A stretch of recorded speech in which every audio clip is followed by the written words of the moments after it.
Much like the Rocky movies, before this year I had only ever seen the first The Fast and the Furious, so I spent the last few weeks catching up on all the rest before Fast X.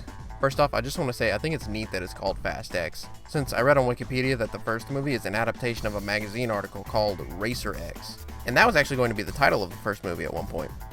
Whether it's an intentional reference or not, I think it's a neat connection. Anyway, I think I should start by giving my thoughts on the franchise as a whole. And I will say, I had fun watching all these movies. Some are better than others, but they're all just dumb fun. Personally, I think they peaked at Fast 5, and from there, as the stakes got higher, it got harder and harder to follow why any of the action was even happening. And the melodramatic moments kept getting harder to take seriously. At this point, they're mostly just VFX and stunt showcases, but the talent and creativity on display is cool to see, even if it's nothing super deep.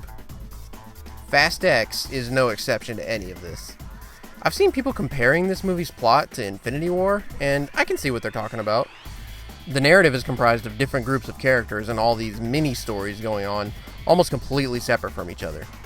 You got Dom in a cat and mouse game with the Jason Momoa villain, John Cena on an escort mission with Dom's son, Letty and Charlize Theron doing whatever it is they're doing, and Han, Ramsey, and Tej going on a mission that Roman is trying to lead for the first time. And spoiler warning, I suppose, but all of these mini-plots never do all come together, instead bringing you to a very sudden cliffhanger ending. So yeah, even though it's fun, it does have the same problems as most of these films, but its saving grace is Jason Momoa as the villain. This character is the entire reason my girlfriend Brie was excited for this film. She loved the moment in the trailer where his eyes suddenly open underwater like some kind of ocean zombie or something. And his awesome line delivery of, "Never accept death when suffering is owed." It's randomly Shakespearean amongst all this other stupidity. And I agree with Brie. It got me excited even to just see the trailer before other movies. And honestly, the movie itself does both those moments well, but it doesn't do them as well as the trailer does. Anyway, I love how simple and to the point they made this character's motivations. The only time I wasn't confused as to why an action sequence was happening was when he was driving the action, because they made it very clear why he was doing anything he was doing. He just wants to screw with Dom. There are other antagonists in the film, but every action sequence with them left me wondering why we were doing it. Why are Letty and Charlize Theron in a lab? I don't know. Whose lab is it? I don't know. Why are they fighting now?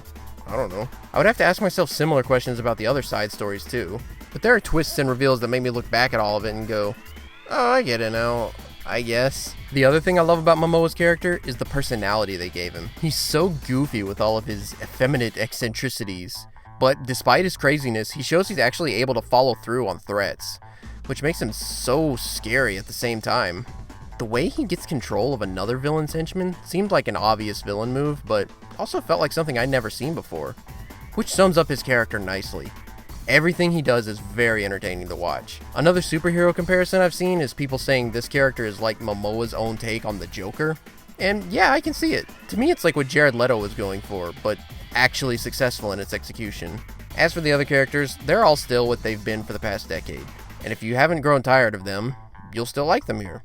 If Vin Diesel's sappiness or Roman's wackiness have started grating on you, I get it, and this movie's not going to change your mind. But I don't mind that stuff, or even the other plot problems I mentioned before, because I got to see some great stunts, creative VFX, and a cool new character that's a standout for the whole series. Well, those are just my thoughts after watching this movie. What'd y'all think? Agree? Disagree? Think I'm stupid? Let me know in the comments, and let me know what you thought of this film. As for me, I say, Fast X, more like Gas X. I mean, hey, they even have Gasolina playing during the race. How could I not? Man, Jason Momoa villain was awesome. I really hope he's here to stay for the whole, dang, 3-part finale? Jeez.